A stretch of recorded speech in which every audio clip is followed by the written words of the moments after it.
Hey everybody out there, thanks for joining us. Another YouTube podcast here behind the scenes at Gaia.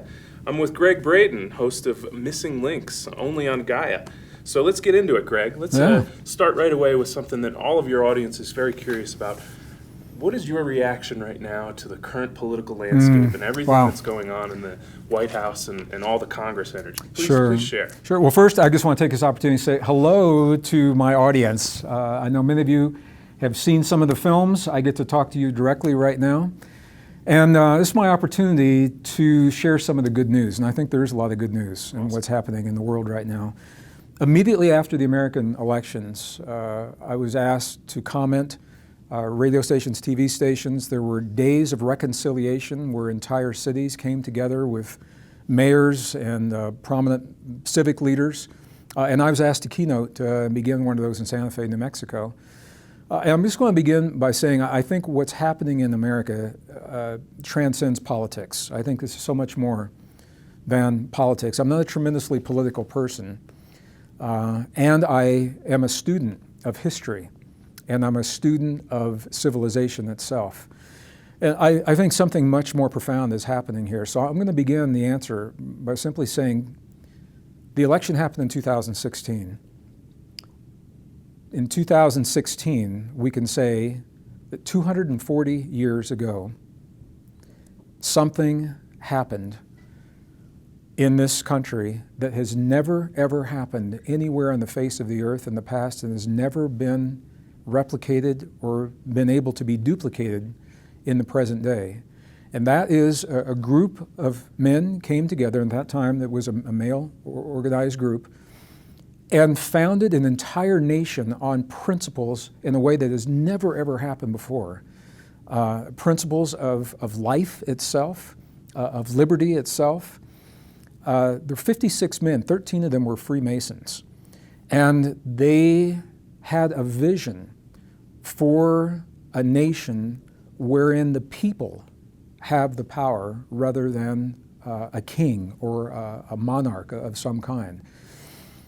I personally believe what happened next is divinely inspired. They created the document called the Declaration of Independence that gave a voice to this nation, but it was only a document until it was given teeth, something that would allow it to be implemented, and that something is the Constitution.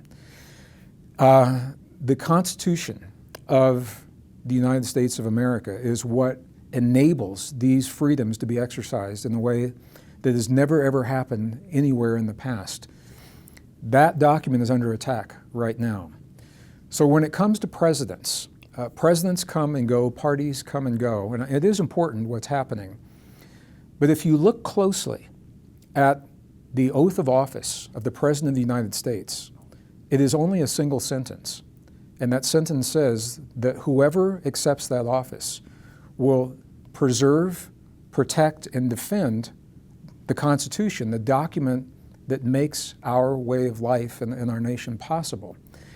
I've studied the founders and the letters they wrote back and forth to one another as they were going through this, and it's an amazing process. They had no way of knowing what would happen in the future, but they designed a system of government, and they actually modeled in the way they could in the 1700s. They modeled, if this happens, how can the people respond? If this happens, how can the people respond? And they created this unique balance of power, the three branches of government. If the Constitution is honored, then so many of the scary things that people are talking about, that the media is talking about, they can never happen if we honor the integrity of the Constitution of the United States. There are people that believe we've outgrown it, that it's become obsolete, and that somehow we're smarter than those founding fathers. And there are movements now to actually change the Constitution, and I think we're in uncharted territory if we do that. This is a very, very dangerous place to begin manipulating that Constitution. But an elected official can say anything they want to get elected. Once they are elected, the job description is to preserve, protect, and defend the Constitution that makes the United States way of life unique from any other part of the world. So my concern and the ball that I'm keeping my eye on right now, So I think we owe it to ourselves to hold all of our elected officials accountable to preserve and cherish this divinely inspired document. And I've talked to people all over the world since the election. My friends in Europe, my friends in South America, and Australia, and Asia, all of them are saying to me, personally, they may not say it publicly, but they're all saying personally, they're saying, whatever you guys do, you guys being Americans, please don't mess this up. I won't tell you the language they're really using. They're saying, please don't mess this up, because the world needs to have at least the idea, it's not perfect, but the idea of this form of government to aspire to. And I think one of the very famous anecdotes regarding the forming of the Constitution is when it was being designed, people knew it. And there was a woman that was waiting in the street outside of Constitution Hall, and she asked Benjamin Franklin when he came out, she was there waiting, she said, "Sir, can you tell us what form of government have you given us?" And he stopped and he addressed her and he said, "Madam, we have given you a constitutional republic if you can keep it, if you can hold on to it," because he knew what a precious gift the nation had been given. And I think this is where we find ourselves right now. We are so accustomed to the freedoms of being able to question authority and being able to protest. We're so accustomed to these things. I've been in parts of the world where it is illegal. We cannot even have this conversation. We're so accustomed to this, and I think this is a precious moment. And my invitation is not to let this moment slip through our fingers and allow the vision of our founding fathers to become something very, very different than what was designed, because my sense is once it's gone, I think it'll be gone forever. So I'm watching more what happens around the Constitution than who is actually in office. I said there's a lot of good news, and the good news is there is a lot of good news. The good news is that we already have all the solutions to all the big problems in the world today, the technological solutions. We've got all the food to feed all the people. We've got energy that is beyond fossil fuels that creates zero greenhouse gases. We know how to reverse and heal the disease of every single organ in the human body, even the ones we were told could not. Brain tissue, spinal cord tissue, heart tissue, pancreatic tissue. Given the right environment, all those can be reversed. We know how to create economies, listen to this, economies based upon sharing and cooperation, rather than economies based upon competition and scarcity, which is what our economy is based on right now. We already have all this. So the question is, if we've got all of it, where is it? Right. Why don't we see it now? How do we employ the This is where we are right now. We have yet to make it a priority in the world to embrace what already exists in our lives. These things already exist for us, but the world is catching up, and we have yet to have the leadership. And I'm not saying it has to be American or European or any one nation. I'm saying collectively our vision has yet to make it a priority to put human life and our global family first, rather than resources and money and corporations. And I think this is really what we're all up against right now. Our Constitution gives us the power to make those choices. Other forms of government do not. So the good news is we have everything we need. It's up to us now to embrace that possibility and breathe life into what we've been given. That's an amazing start to a podcast with you. This is really great energy to start with. So, well, it's a question everyone's asking, and I don't often get to talk to people. I speak to one audience, and another audience asks the same thing. So I'm saying this now. This is my perspective. It's not about Republicans or Democrats or independents or any of that. I think it's something much, much bigger than that. And I'm just going to look you right in the eye. Please, please, please, everyone who is involved in this process, take the time to recognize what a precious gift we've been given and ask yourself, what does it mean to me? And whatever your answer is to that will tell you where you are in the process that's unfolding. And it is a rare and precious process right now. Beautiful. Thank you, Greg. Yeah, thank you. So thanks for the opportunity to say that. Oh, man, great place to start. So we'd like to draw it back a little bit. Sure. Okay. Obviously, there's a lot of fans out there, and we've gotten a lot of great questions. Yeah. And Dennis L. has asked a simple one to kind of get us started here. How has your life changed since you started your journey of discovery? Wow. What was Greg then versus Greg now, and maybe some key elements along the way? My brother Dennis L., I'll tell you the story for me. My life it's a little different than what a lot of people try to project on the way my life is now. I've mentioned previously, it's no secret, I come from a very dysfunctional alcoholic family. My father was abusive to the whole family, myself, my brother, my mom included. And I became a scientist at 5 years old. Science has always been my refuge, and music, both of those. So I've always known that there's more to the world behind the scenes, under the veil, than what I have been taught and what I've been led to believe. And I've always been a scholar, always been a researcher. I formalized that in college with my degree and in the corporations.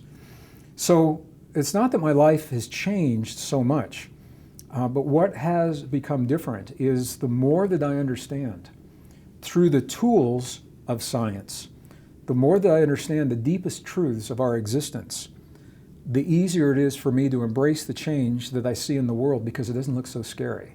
The change looks scary if we don't know that we have options, if we don't know how things work, if we don't know why the change is happening. Perfect example is climate change.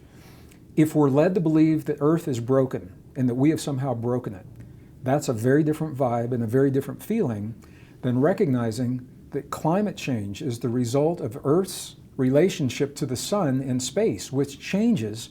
As a geologist, I can tell you this, on a cyclic, on a rhythmic basis. We would be having climate change on Earth if no humans lived here, as we have for hundreds of millions of years in the past. Have we contributed to that climate change? Absolutely, but not the way that we're being told. The more carbon dioxide there is in the atmosphere, actually, it leads to the cooling trends that come after the warming trends. We always have a cooling cycle after every cycle of global warming, and that is with natural sources of carbon dioxide. We have kicked more CO2 into the atmosphere than we've ever seen in history, which suggests that the cooling cycle that comes next will probably be more accentuated than what we have seen in the past. So we're influencing that. But if I believed the mainstream media, I would feel that I personally had somehow contributed to the breaking of this beautiful, precious planet, and the evidence doesn't support that. So we owe it to ourselves to be shepherds and caretakers of what the ancients called the garden. This planet's the garden. We didn't come here to dominate, we came here to care for this beautiful garden. And I believe that with all my heart and all my soul. But as the science unfolds, it helps me to see the mechanisms for the change, and within those mechanisms, I am less in fear and more proactive and more willing to be proactive about what I can do personally and what we can do collectively to tip the scales of change in our balance, in our favor, in a healthy way. So that's a long answer to a short question. That's a good question. Well, I can certainly see the arc of your life changing from one end to the other, and science being a foundation for you. I think science is, for some people, they shy away from science. Science doesn't have to be technical. I just want to say this. Science is simple because nature is simple. Until we make it complex with mathematics and language and big words, nature is simple. And I think if we can embrace that simplicity in our lives and the deep relationships, and just be very clear, I mean, climate's important, and don't get me wrong. Scientists now have identified 8 parameters that they say we must honor to preserve life as we know it on Earth today. 8 parameters that's called the safe zone that we've created. Climate change has undergone the least change of all of those 8.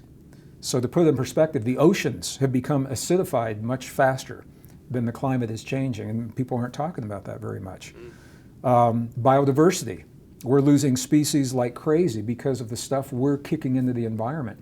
These 8 parameters, called the safe zone, they must be honored. And so while climate change is important, it's climate change and all of these parameters. And the bottom line is we're learning to honor and respect the fragile, delicate beauty and harmony of our planet.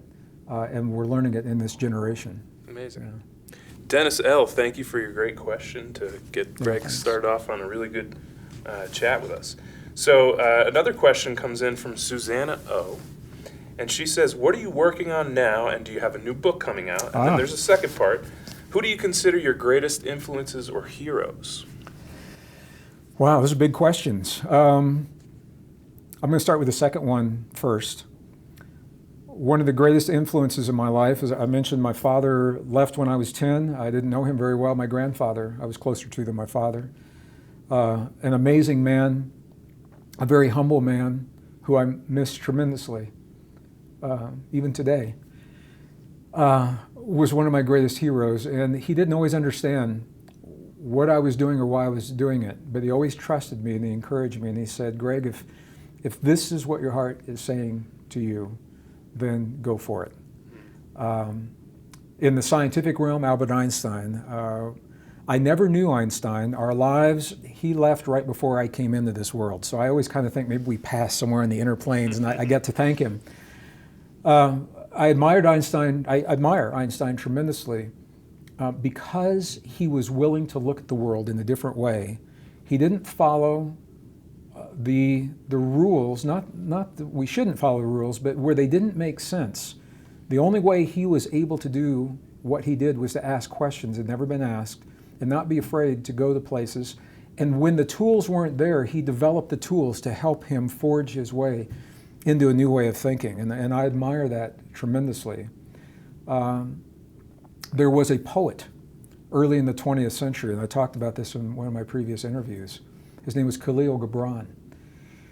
When our family split up, my mom gave me a book of his called The Prophet. And my book was dated, it was actually dated 1963. I just looked at it recently because my mom signed it to me. And our family was going through very tough times. And it was a lot of work to get the family through the tough times. I lied about my age and went to work at some pretty crappy jobs when I was young. Can I say that on? Yeah.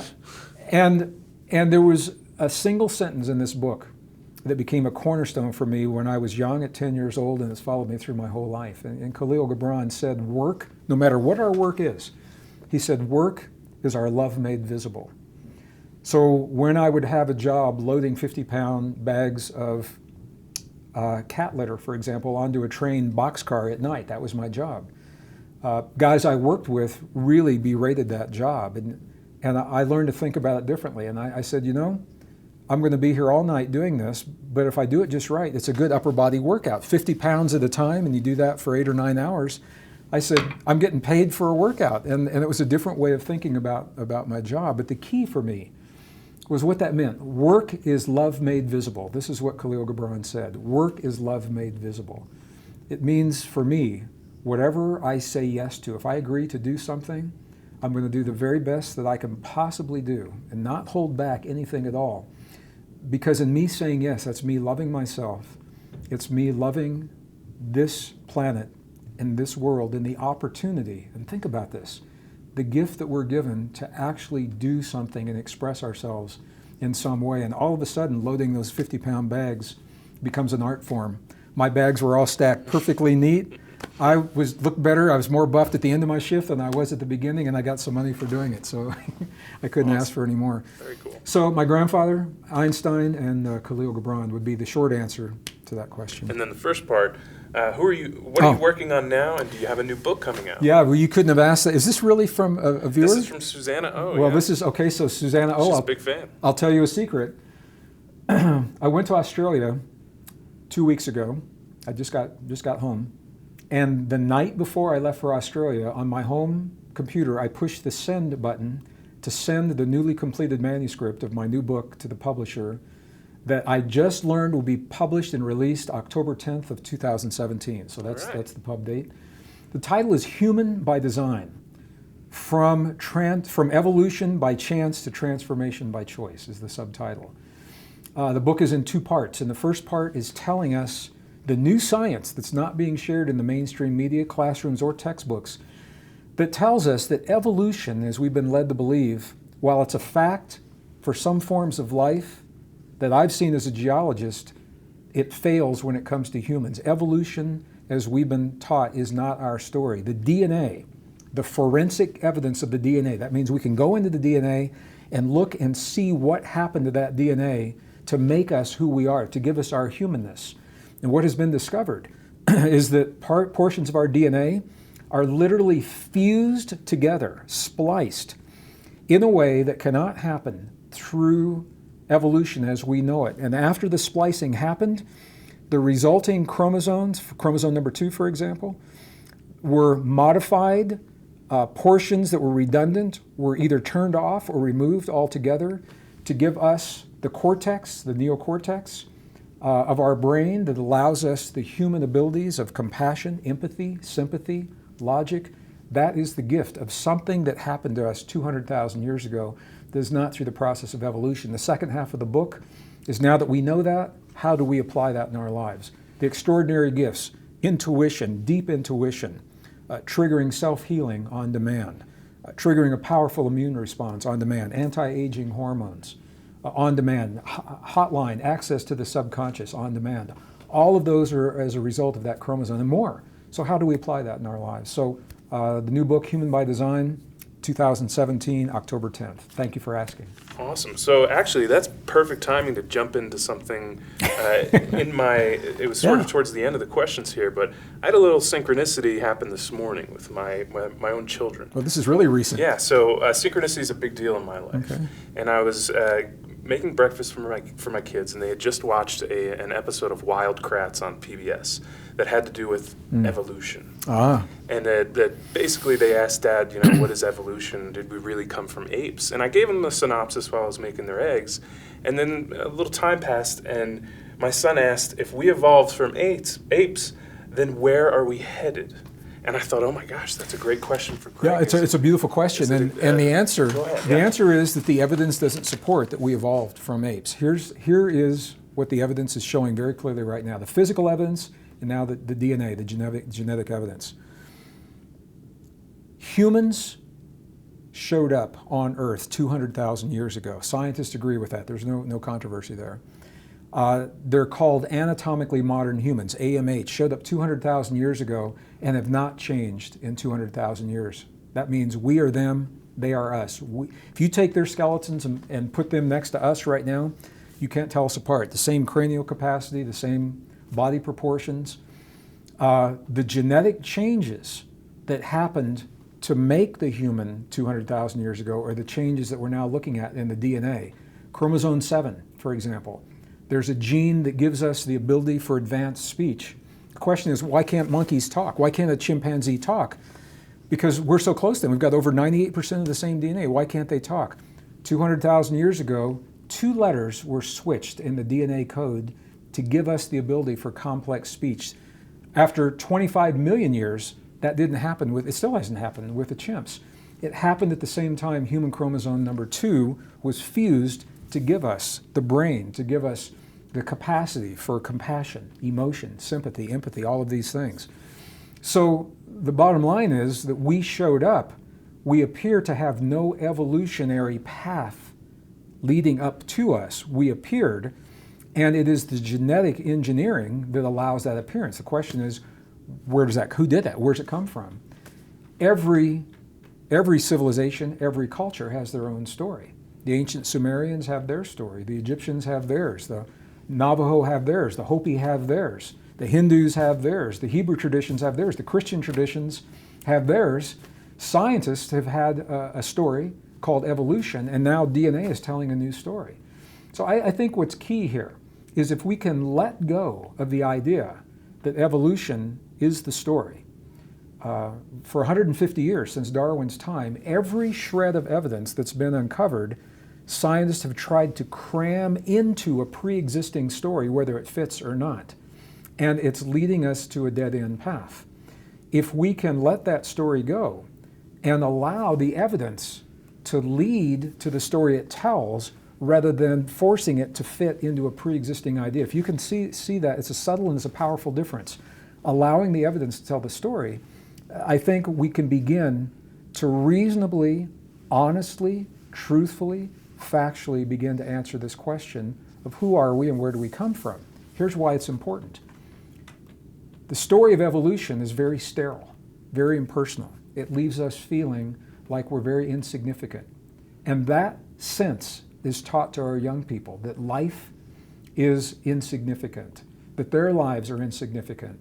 We would never hurt one another if we valued and cherished life in the way that the new evidence is now giving us the reason to do. Young kids in school would never cyberbully another young person to be hurt to such a degree that sometimes even take their own lives. That cannot happen. A man would never beat his wife who is giving him his child. The domestic abuse, the spousal abuse that's happening in our world. These are all examples. Armies would never march across the borders of another land and hurt other people and take their lives the way that we're seeing now. As different as these are from another, they all stem from the way we think of ourselves, the way we answer a single question, who are we? And as we begin to honestly, truthfully, and factually answer this question, showing the value and the worth and the sacredness of human life, the intentionality underlying a human life, as we raise a new generation of young people embracing those ideas, then the way they think about themselves and other people reflects that. And I think a lot of the problems that we see in society today, drug use, in the drug overdoses. I'm just going to come back to this idea of cyberbullying. It's a big problem, not just in America, but in the technologically advanced world today. A young person can only be hurt by cyberbullying based upon the way they've been taught to think about themselves. If they've been instilled with the values that they are a rare and precious and valuable being in this world, other people can say whatever they want, it's not going to faze them. If they've been led to believe that they are somehow less than, that they don't have the esteem, they don't have the worth, and that life isn't worth anything, then life looks like a video game, and it's no big deal to snuff a life out. And maybe it's just a very simple example, but it's a place where a scientific principle that's now coming to light, that's now emerging, can have tremendous implications in our everyday social lives, because it all comes down to the question, who are we? And how do we think of ourselves? So the new book, Human by Design, spells this out specifically and just what we're talking about and addresses these very questions. Long answer to a short question. Great answer, thank you. So the next one comes from Sebastian F. Sebastian says, what is your meditation practice? I'm interested to know how you personally connect to the quantum field and your higher self. Well, that's a good question. My answer is not really cut and dried. I don't have a specific meditation, to the surprise of many people. What I've found, Sebastian, what I've found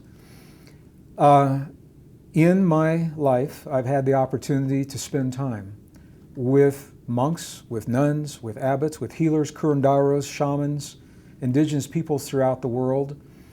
When my family broke up, we moved every year, and I went to a new school. I made new friends. They all had different religions, and I went with them to the synagogues, to the mosques, to the churches, to the cathedrals, even to the kivas in the Native American traditions.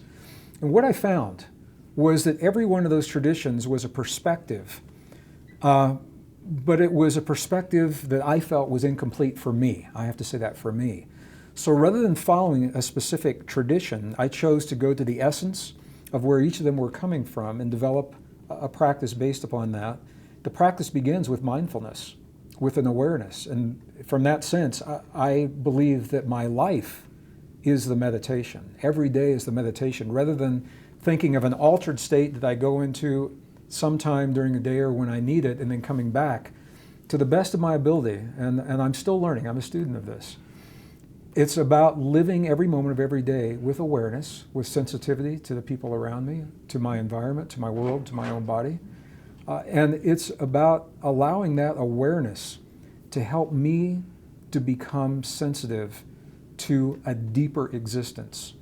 Now, whether you call that the quantum field or God or whatever that is, this is the basis of from the time I get up to the time I go to bed every day. This is the way I live my life. Within that context, there are practices that I've learned. And one of them is a practice of heart-brain coherence, tuning, harmonizing the heart and the brain together, two organs, but harmonizing the nerve center into a single potent system. The Institute of Heart Math has developed modern world techniques to do this. My indigenous friends have ancient world techniques that do the same thing. I've married them together in my life to create those practices to strengthen my immune system, hopefully to strengthen my anti-aging hormones, to give me the energy and the energy and the strength that is required for me to do what I do in my life every day. So it's less about a single practice and more about thinking of life as the meditation. Beautiful answer, Greg. Can't thank you enough for Hey, joining my us brother, behind thank the you. scenes. And Thank you so much. everybody, for your questions. Yeah. We'll see you again behind the scenes here at Gaia.